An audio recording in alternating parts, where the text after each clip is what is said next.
Go ahead and get started. I'd like to welcome everyone here today. This is March 16th, our regular Monday meeting, monthly meeting. We start today, of course, with our prayer and our pledge, and so today we'll have Mr. Green to lead us in our prayer and Ms. Gardner to lead us in the pledge. Father, as we come to you today, we thank you for your blessings and your mercies. We thank you for forgiveness of sin. We pray that you'll help us today to conduct the business of the county in a way that's fair and equitable to all parties. We pray that you'll bless us and bless everyone here. In Jesus' name, amen. Attention, salute, pledge. I pledge allegiance to the flag of the United States of America and to the republic for which it stands, one nation, under God, indivisible, with liberty and justice for all.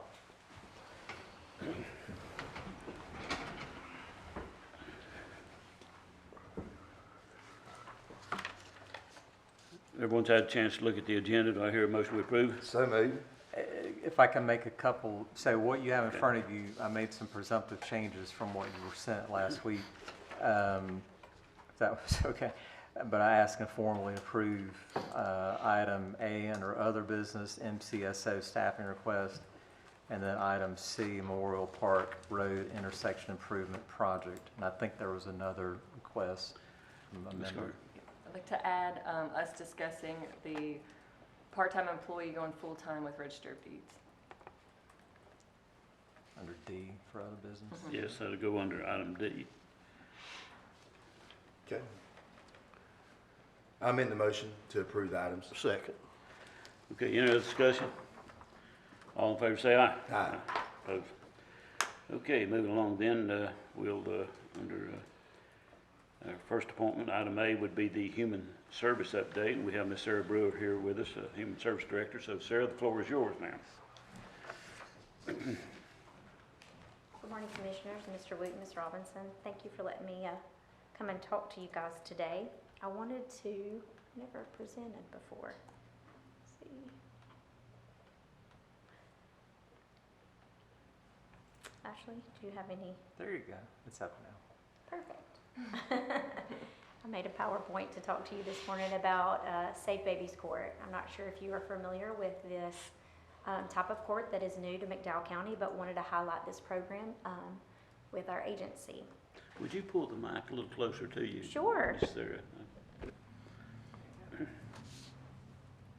Okay, what is Safe Babies Court? Safe Babies Court is a national program that started in 2005 with the mission to transform the child welfare process from an adversarial one to a collective trauma-informed partnership between court systems, child welfare agencies, involve the families and people with lived experience, and include our community in this process. It began in North Carolina in 2024 as Chief Justice Newby's initiative to recognize adverse childhood experiences, that's ACEs. That is a process where we look at the history of a person that we're working with and recognize that their trauma and history impacts how they parent. And we wanted to get on top of that and try to help support those families. And so his initiative started in 2024. The program connects children ages 0 to 3 and their families with intensive support and services. Each family that enrolls, they get additional services. The parents get a comprehensive parenting assessment. Each child gets a developmental assessment. Part of that support is a community coordinator through the Safe Babies program that acts as a resource to these families who are enrolled in the program. The program promotes healthy development for children, and there's a safe and timely permanence for these children, and we'll talk about that in a little bit. There are frequent judicial status conferences and family team meetings, and so this process, when the families enroll, they have monthly meetings, so it's 2 additional meetings every month outside of their regularly scheduled court hearing. And in these meetings, the judge kind of takes off his robe, they go to a back table, the children are there, and in this process, the judges get to hear from the families what's working for you, what's not working for you, what can we do differently to support you and your family through this process. And those types of things build momentum in order for the program to be successful. And it also helps us with safe and timely permanence because, once a family sees a judge just as a person, and they have that connection with them that you don't normally get in the court proceeding. The program provides oversight to ensure that the family's needs are being met, and that is through the judicial status conferences and the family team meetings. So currently in North Carolina, Brunswick, Durham, Mitchell, New Hanover, Yancey, and then McDowell and Rutherford joined in September of 2025. Judge Martell tells me that he fought hard for that slot. He was very proud that our little District 41 was able to secure that spot in this program. So it's pretty small, and we're proud to be a part of it. So specifically in McDowell County, we started in 2025, September. We have 8 spots that are allocated to McDowell County families. 5 families are currently enrolled in the program, and we have 1 social worker that is dedicated to this program. She attends all the judicial status conferences and follows these cases really closely. So this is something that I'm really proud of. Visitation expansion for McDowell County. So I attended the conference for Safe Babies in August of 2024 with the McDowell County team that included some of our judges. When we were at this conference, we were hearing from people in other states who had been doing the program for a very long time. And one of the things that they were kind of bragging about was that the parents who are enrolled in those programs get like 5 hours of visitation with their children. And I recall Judge Shelley looking at them and saying, how do you do that? How on earth do you make that happen? Our department can only give 1 to 2 hours at best. And their response was, we have a church that volunteers, and we train them, and we show them what to do, and we have an agreement with them, and they work closely with the program to be able to support families who are enrolled in this program. They offer their time. And so I knew immediately then that is something that I wanted to try to get started in McDowell County. For the families, for the children, I thought that was a wonderful idea. And so we identified a need. We knew that would help to make the program successful because we know that statistically, parents who get to spend more time with their children recover, right? Mm-hmm. If they get more time, then they nurture and they bond and all those things. And so we identified that need. Then we started to reach out to our community partners. I had a church at the time who was asking me, what can we do to help support what you're doing? For the children, for the families, what do you need from us? And so I had asked them if this is something that they felt like they were interested in partnering with us on. And they immediately said yes. Let's talk about it. Let's make it happen. So then I met with our attorney and I talked everything through with him. He also attended the conference and heard the information. And so we began to talk about memorandum of understanding, confidentiality agreements, how that would look to protect both groups in doing this if we were able to make this happen. We then held a meeting with our judges and our Safe Babies coordinators to talk about logistics, how that would work. Were we able to do this? Is it something that we could do for our families? And we were able to lay some ground rules for our volunteers to help protect them and things like that. We formulated our memorandum of understanding, our confidentiality agreements, and we trained our volunteers. We did that in January. So we had a group of volunteers that came. We trained them about visitation, what to look for, how to be a good supervisor of that visit, what to do in case something goes wrong, and sort of made a plan with those volunteers about how it would look moving forward. Once we trained the volunteers, I'm proud to say that we have our first family who is beginning additional visitation through this program this week. So I'm very excited about that. I also learned that no one else of those counties that I named in North Carolina has tried this. And so I'm super proud of what we're doing for families. We're starting out slow. We're starting out with just 1 family for right now. We're going to monitor it really closely. We're going to make sure our social workers are very close. We have a neutral location in which the visits will take place. We're going to provide a check-in every so often to make sure that if the volunteers have challenges, we meet those needs. And if something isn't working, that we try to adjust. We're going to, like I said, continue to meet with the volunteers through the challenges, monitor that visitation closely. We're going to continue to meet with the judges and the Safe Babies partners to see if there are any challenges on that end that we need to work through. And our hope is to expand this visitation to all 5 families that are enrolled in this program in order to make the program what it's supposed to be and hopefully support that reunification in a more timely manner. We want to ensure that our staff continue to receive this training for Safe Babies Court and that our volunteers continue to receive the training for supervising this visitation. And so that is what I wanted to talk to you guys about today, and I wanted to see if you guys had any questions about this. So it sounds great, by the way. I know that Judge Martell was instrumental in wanting to see this happen, and he's a great judge, by the way, too. He does a fantastic job. But anyway, I know you'll be doing this ongoing, so you just started. I love the fact that you've got a church involved, and they're trained, and they're there to help give more time to the parents and the children. What's going to be interesting over time, just to chart and see how the reunification process, does it enhance it, move it up quicker? To me, if I was a parent, I got to spend more time with the child that was taken, it would make me probably want to work that program quicker, is what I'm thinking. Absolutely. So just chart that and let us know. I know it's down the road, but very good program. I think Safe Baby is intended to reunification or not quicker than what it has been. That was kind of the goal originally, correct? Like, so we were, well, everybody in North Carolina, it wasn't just our county, but we were so far out of the 12 months. I think Safe Baby was intended to let us know a whole lot sooner, right?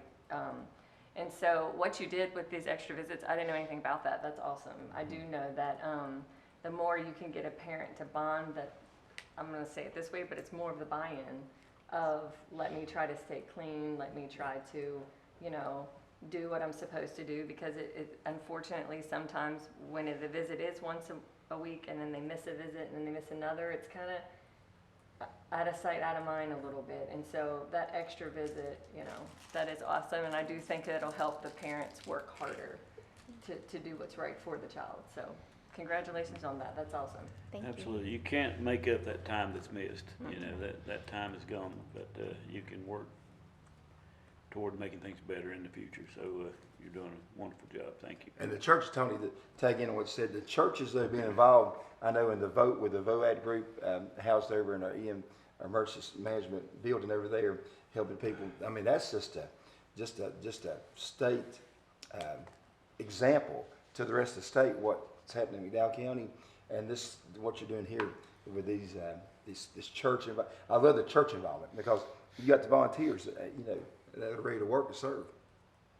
Absolutely. And if you guys know any other churches that want to help us, I've got other things that they want to volunteer and help. I've got plenty of things that we could do to help promote what we're doing for children and That families would in our be good community. hometown mission work. Yes, absolutely.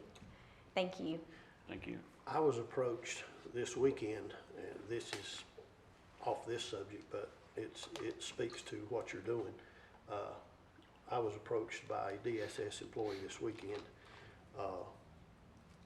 and this person about a year ago was ready to quit, and they just wanted to thank the board for hiring you, and said that working there now was like a breath of fresh air. So you keep up what you're doing with these programs and others that I know that you will come up with later, but you just trudge on. Thank you. Thank you. I appreciate you all. Okay, thank you for that.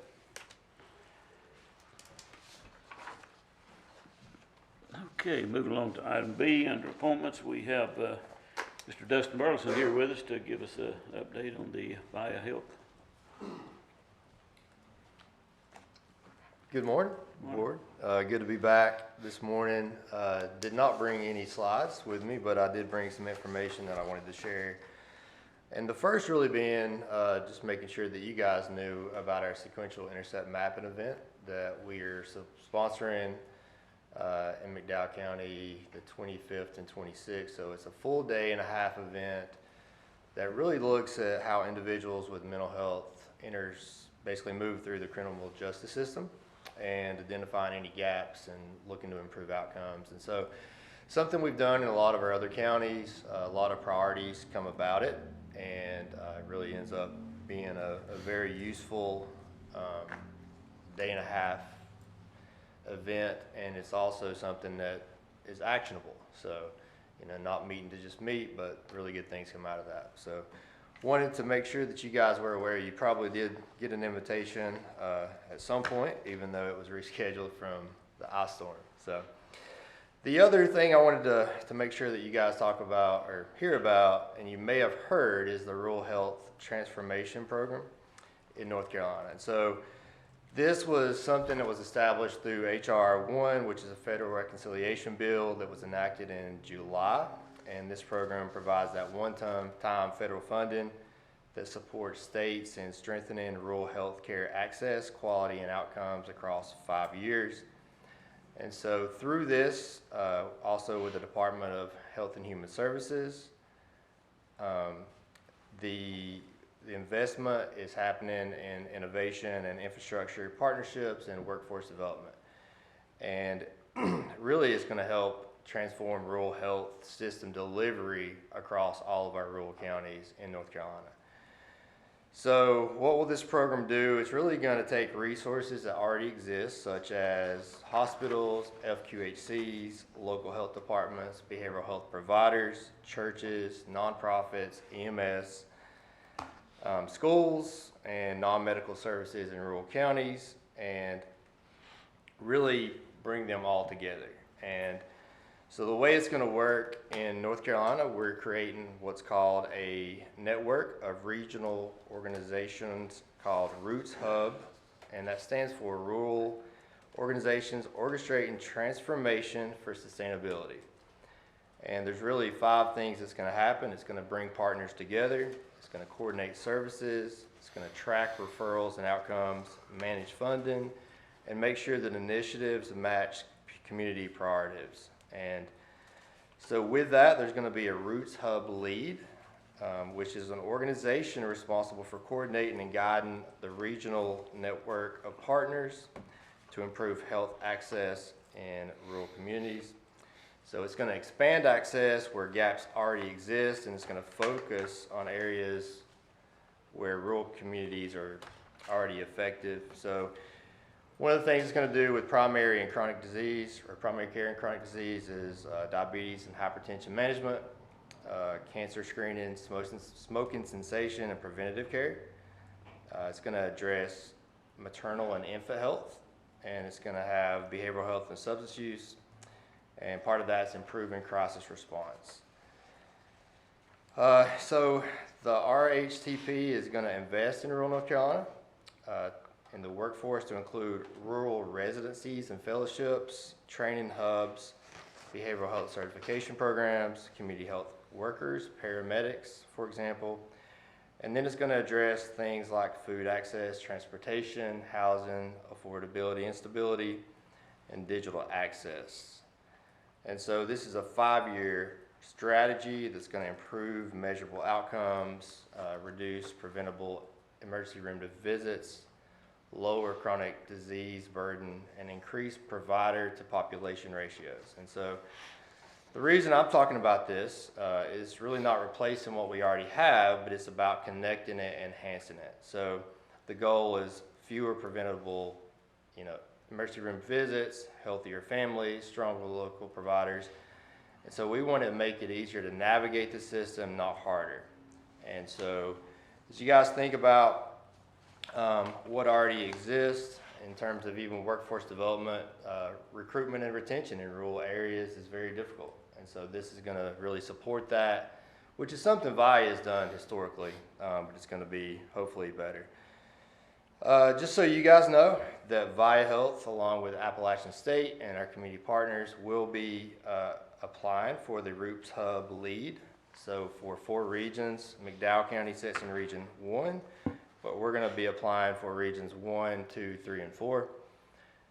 It is a tight turnaround, and so it's April 2nd, it's the deadline for the application, and the award will happen on June 1st. And so we aim not to create not another administrative layer for this, like some things that we've seen in the past, but really take things that already exist in our communities and work with a variety of partners and strengthen what exists to develop a process that creates more sustainability and solutions. So a couple more things I'll just tell you about this. This is going to have a regional decision council. So each region will have what's called local decision making. And this council is going to be made up of community members, CBOs, which is community-based organizations, providers. There's really a long list that I won't read. So saying that to say the communities in each region is really going to make sure that these priorities for these regions are the ones that fit best. And then we're going to have stakeholder engagement. So that would include all of our stakeholders and all of the counties in Region 1 to make sure that they have a say, similar to we do in our regional board moving forward. So won't go much further than that, but I wanted to make sure at least did mention that to you guys. Don't need anything from the board, just it's more informative. So. Well, we hope, wish you luck on it. Would a letter from the board help on that request? So right now we're creating letters of support or getting them and letters of commitment. So if that's something that, you know, Vaya would need from you guys, I'd certainly reach out and ask. But I think at this point, we're still in the process of doing that. My question would be, if we did ask for that, would it have to go back through another Board of Commissioners for approval? You know, Ashley, what's your recommendation? Because I mean, if I think there's no I'd need do to it. have him come back. Yeah, do it now. I think we Okay. could do it. I think Sure. we go ahead and get approval Make a now. motion. Yeah. Mr. Chairman, I'll make a motion that we approve a resolution in support of Vaya and what they're trying to do here. Second. Okay, we have a motion second. Any other discussion? All in favor say aye. Aye. So it's there if you need it. Awesome. Thanks so much. Yes, sir. Okay, moving on to other business, at the top of the list there, we have the MCSO staffing request, and we have members of our sheriff's department here, but we'll let Mr. Wooten lead us off on this. Thank you. Sheriff Buchanan called me a little bit while ago and asked if I could pass on this request on his behalf, as well as for Sheriff-elect Mace's behalf. They were both unable to be here, and they both definitely send their regards. But we do have Mr. Alkire and Mr. Taylor here for any technical questions you might have about the request. But as I said in some communication since March 16th, about 11 months ago, maybe a little bit longer or less actually, we had a budget presentation for the current fiscal year that included a position for the sheriff's office and the recommendation for a detective that would do essentially drug interdiction. And the idea behind that original proposal was for federal asset forfeiture funds to pay for the position, and then we would work on a transition plan to other funding, primarily and probably the county's general fund, to pay for it in a future year. After doing some more research and some policy clarification, it became clear that that plan wouldn't work to use asset forfeiture for that position. And so I needed to be a plan adopted also that would allow funds to be used for staffing. What we can use it for are for SRO positions. And so the request from the current sheriff, and I think also the future sheriff, is that the plan that was originally contemplated last year be modified to fit what's allowed. And so again, the idea would be is the asset forfeiture funds will be used to pay for an SRO position for a year, and then those funds with a little bit of jail revenue to make the difference would pay for the detective position for the coming fiscal year.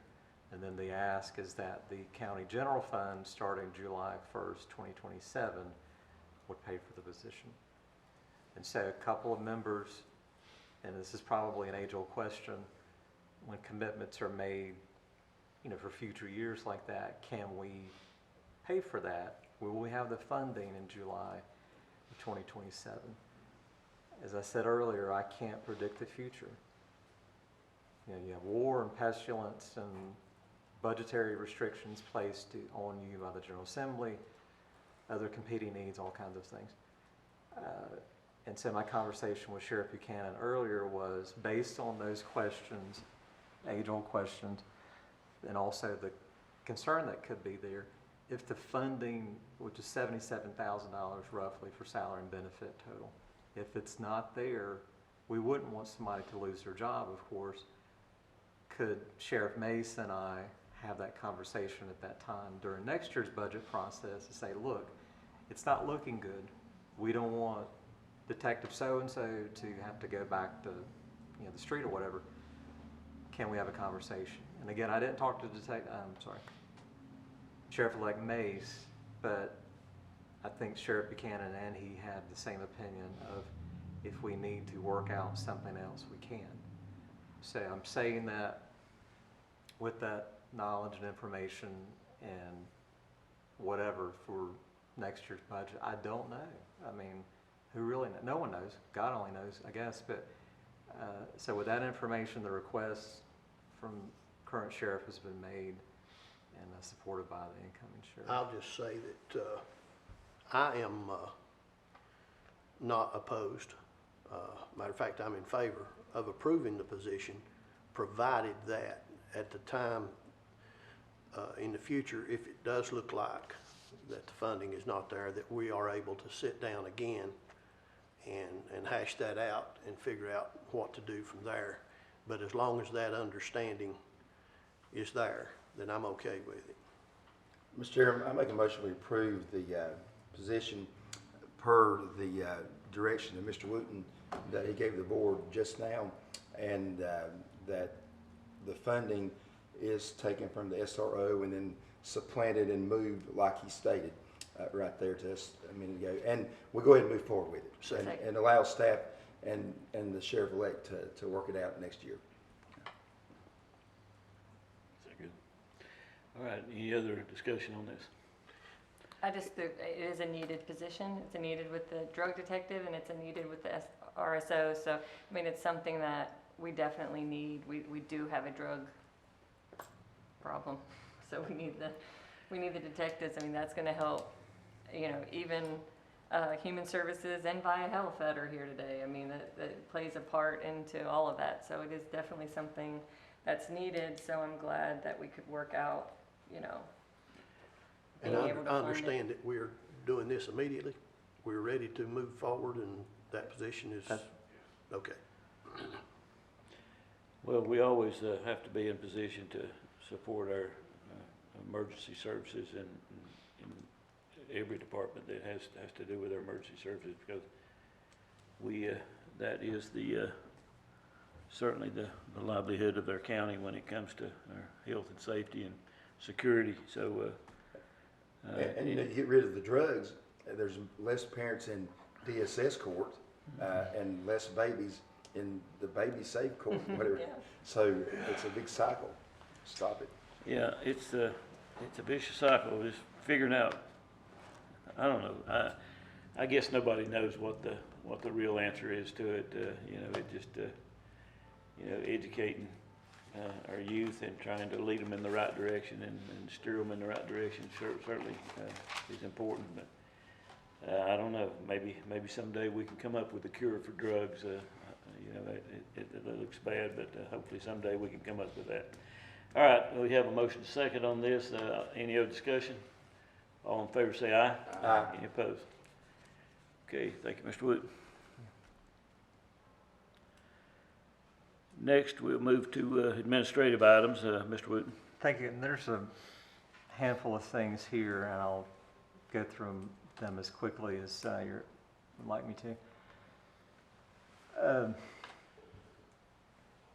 Several weeks ago, staff was made aware, and this was talked about a little bit last week's meeting, that the reappraisal contract that was drafted and sent to the firm, as they were known at the time, Pearson's Appraisal Services, was signed by their new owner, Vision Government Solutions, that, as I've said several times here, that they were in the process of being bought or sold or whatever in your procurement process. And the document that came back had, again, the new name on it at the signature page. And while Mr. Coates said to you last week it is a valid and enforceable contract, staff would recommend still having a new document that clearly states all the corporate ownership information, just so there's not any confusion about who we've contracted with, that kind of thing. So with that in mind, probably about 3 weeks ago, reached out to the company and the contractor there, and they've sent back a revised document that we have looked at it and Mr. Coates has approved, that's in your packet, that clearly shows all that corporate structure. And so again, what the document states is that there was an authorization back in December of '24, and so what I'm asking for you is to acknowledge that there was a new document and allow it to be executed by the chairman. Has our attorney reviewed the new document? Yes, sir. Okay. And he says everything is proper with the new document? Yes, sir. I move that we approve the new document with the effective date, December 30th, 2024. Second. Any other discussion on that? All in favor say aye. Aye. Any opposed? Okay. The next item is a purchasing policy draft. This would, I think we could maybe handle this as a first reading, if there's not any time on this. Mr. Hollifield had sent this based on a need from the Federal Transit Administration to update our purchasing policies for new federal language. And so instead of having multiple purchasing policies, we did go through and kind of generalize it a little bit to make sure it is matching local preferences if we have any, but also state requirements and of course federal purchasing limits. And so if you're okay with this, we can put it on the April 13th agenda for the second reading. Please, as you intervening weeks, if you have any questions, just let me know and we'll answer them. If I can go to the next item. Yes, go ahead. A personnel policy item. And so this is about our policy and not a person. Well, in a way it is about a person. And I'm doing it this way as opposed to closed session because it could be seen more as a bigger policy question as opposed to just one particular person. And so I just wanted to handle it this way. And if you had a need to get more about the actual potential candidate, then we could do that in closed session. And so I may have mentioned Ms. Brewer, who had to leave, that I would talk about this today, but she reached out a couple of weeks ago about a candidate who there was excitement about applying for a position, and I didn't put the unit, but it's an economic services unit. How many people work in that unit? There are about 40, so there's quite a few. So my Maybe question more. is this real quick. A sister-in-law works in the same unit. The sister-in-law doesn't supervise the potential applicant, correct? Right. Right. There's no supervision. So what you have is, again, this potential employee. Her sister-in-law works in economic services. The current policy, which is copied, does not allow, and there was some narrowing of the policy to recognize that DSS is pretty large. I think the prior language said department, and what ended up being put in there was unit. Because again, when you've got a building or 3 different buildings and you have close to 100 employees in a small town, it's hard to find somebody not related to someone else, perhaps. So this person would not qualify to be hired based on the fact her sister-in-law works there. Her mother does work elsewhere in the department, but not in the same unit. So we haven't interviewed her, we haven't offered her anything until either you say it's okay for Jane Doe to interview, make sure she's good and all that, and then be hired and waive that policy, or ask us to change the policy altogether. I don't want to set up a situation where you say, well, this is fine.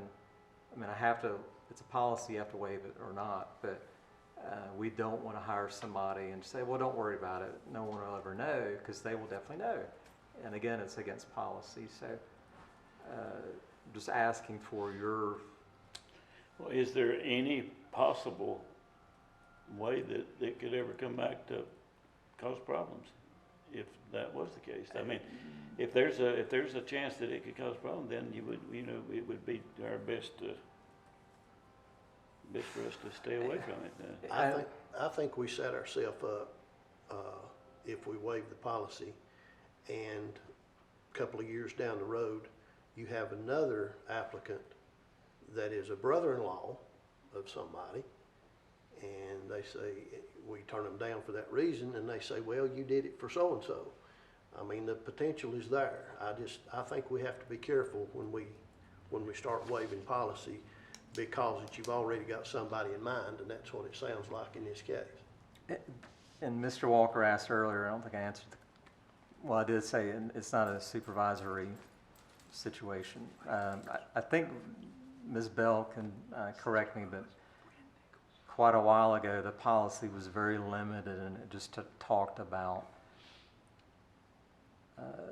you couldn't have a family member supervising another family Yeah, I'm member. looking at it right now. We have done this, and we have done similar things in other departments, but it was clear at that time that there could be no repercussion to the county or that department by doing that. So Why is this policy in place for DSS? It's for every county department now. So Sheriff's Office and Register of Deeds is excluded from that, but county employees, this policy applies to county employees. So the option would be take the policy away for all of the. And as I talked about earlier, having the administrative unit language put in there was trying to recognize that DSS is the largest department, not in emergency services, and maybe the largest anyway. But just to say, well, having one here, they're not interacting elsewhere. Now, in this situation, it could be designed where they're not interacting that often, if at all, but they're still in the same unit. And that's it's what hard Allison for us says. to can we, what could is you? the DSA? What is the DSS director's thought on this? If it's a good candidate, and it sounds like she hasn't interviewed yet, but she was coming, with recommendation. Her conversation to me was if she could be allowed, and again, this is where you get in, difficult territory. If she were hired, we would make sure she didn't interact with the sister-in-law. I would respect her position on that and her authority on that. My opinion would be that as long as the sister-in-law is not directly supervising the sister-in-law, that in a 40-person unit, and I think we need to maybe refine even more the policy that states that you need approval if they're directly supervising the person who they're related to. And this was not even, this is just by marriage. I mean, you got two brothers married, they're not even related technically by much of anything. Mm-hmm. But the problem is, and it's just my opinion, you either need to go back and rewrite your policy to reflect that, I agree. or It you, needs to need, be- or you need to stick to the policy. I agree with you, Liam. I think that you're totally right. And I do believe that we need to rewrite or add and let the board look at it again, that just states that as long as, if they're supervising a family member, that's entirely different, in my opinion, than just somebody working in the same unit who's related by marriage. That's a big difference. I know, and I'm for moving forward with the supervisor wanting to hire this employee or future employee or interview or whatever. But I do think, as Lynn said, we need to tighten it up a little bit more and just state that as long as they're supervising, then there has to be, that's different. If they're directly supervising that person, to me, that's different. Is that a motion? Well, yeah, in a long roundabout way, I'll make a motion, but I want everybody to talk before I make it. I don't think I can support approving the employment without the rewritten policy. Let's get the policy right first and then move with employment. Well, I would agree with that. I think just go ahead and hire, but I mean, it's no harm in being careful, but But here if you again, do that, when will we get that back so we can look at it? And then April 13th, I think we can get something back. then. Okay, So all right, well, I'm good with that then. That's, I've spoken at pretty good length with Ms. Brewer and Ms. Lee about it, so I think we can do that. okay. Okay, so do I hear a motion on the floor on that? So I'll go make a motion that we approve, or have staff bring back to the board a revised policy stating that you add the clause of direct supervision of a employee, of a family member would have to be reviewed and approved by the board.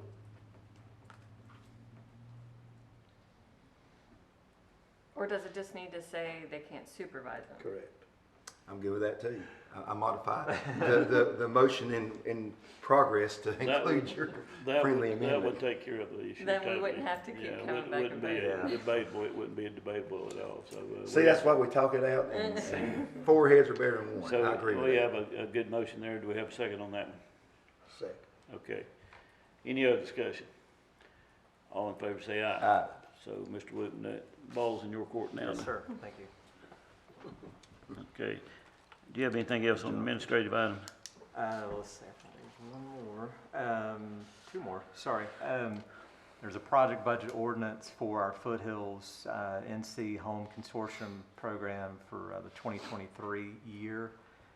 I'm gonna do that one, then the next one might be a little more detailed. That's for your approval. Make a Much motion to pleasure. approve it as presented. Second. Have a second discussion? All in favor of that say aye. Aye. Okay, thank you, Mr. Wooten. Then the last item, Dr. Kelly, he's still here, okay, people have left. Last week, I think staff learned the limitations on technology, perhaps.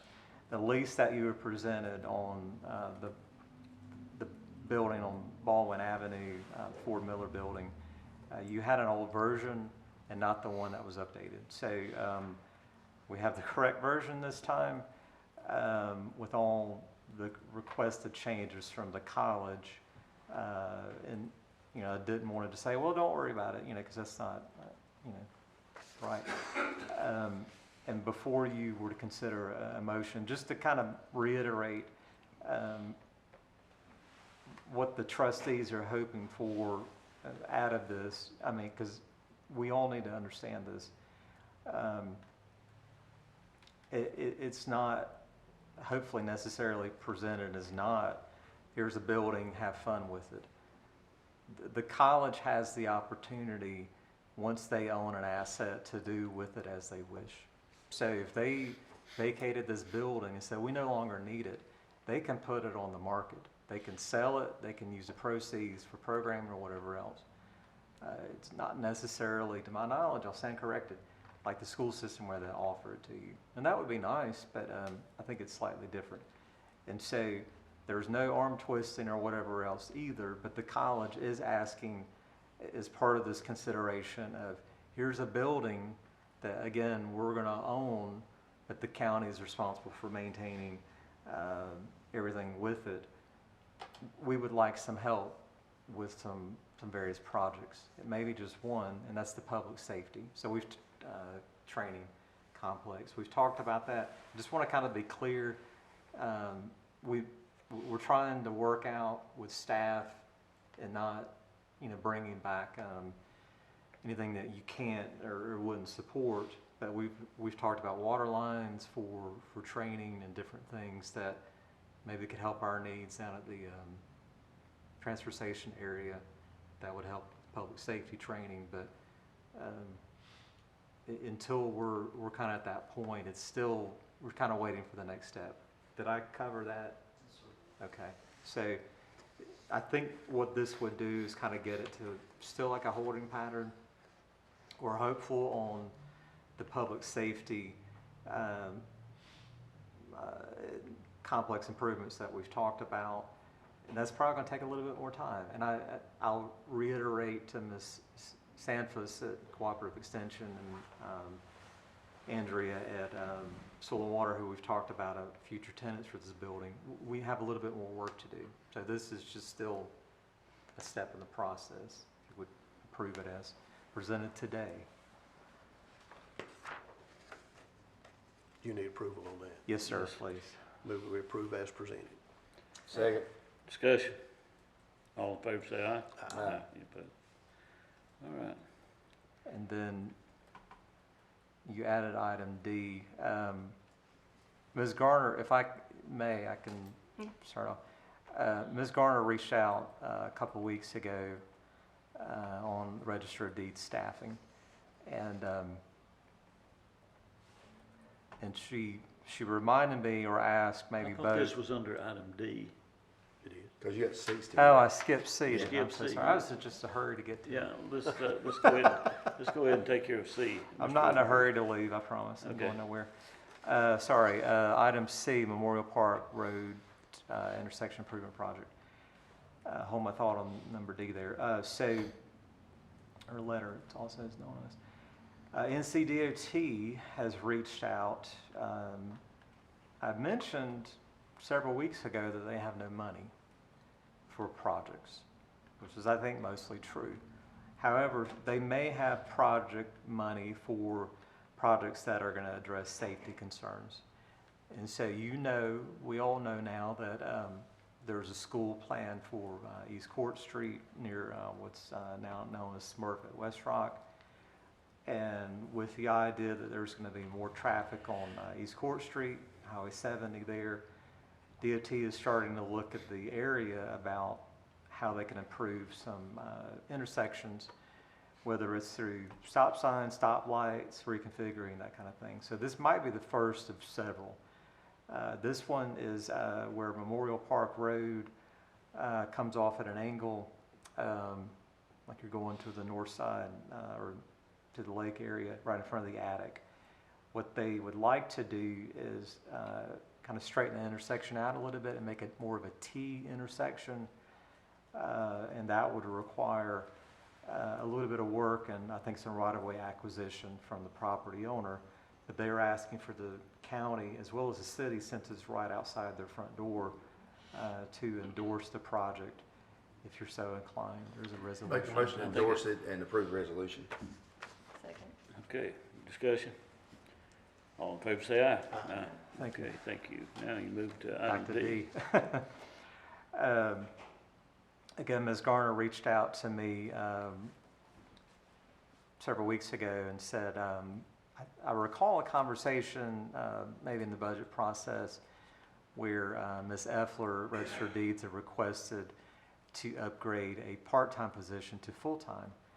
And that is something Ms. Effler has asked for a number of years. And it's been more of the challenge of just making it work with the finances, with everything else going on. But what I heard, I can't remember if there was an actual vote on it. I don't think there was, but I remember hearing feedback from many of you, if not all of you, that she's been asking quite a bit and has demonstrated that she's doing really good work there, and that there's a need to improve the office and keep going with it by upgrading that current part-time position to full-time. And so, again, the timing of it was, let's look once we get in the budget year, see how her revenues are doing, see how the more general sales tax and other revenues are looking for us. And I always turn and look, sometimes literally she's here, to Ms. Bell. Do we have money to do this expenditure? And I know Ms. Garner has asked Ms. Bell directly and specifically about it, but my understanding from Ms. Bell is that her revenues are doing well. Our sales tax is above the target for the budget. And so I think we can swing the upgrade this position to full-time. Move that we approve. Second. Discussion? All in favor, say aye. Aye. Any opposed? Okay. Then we have a need for closed session for the opioid litigation update as well as economic development. Have a motion to go in closed session pursuant to NCGS 143-31811. So moved. All in favor? Aye.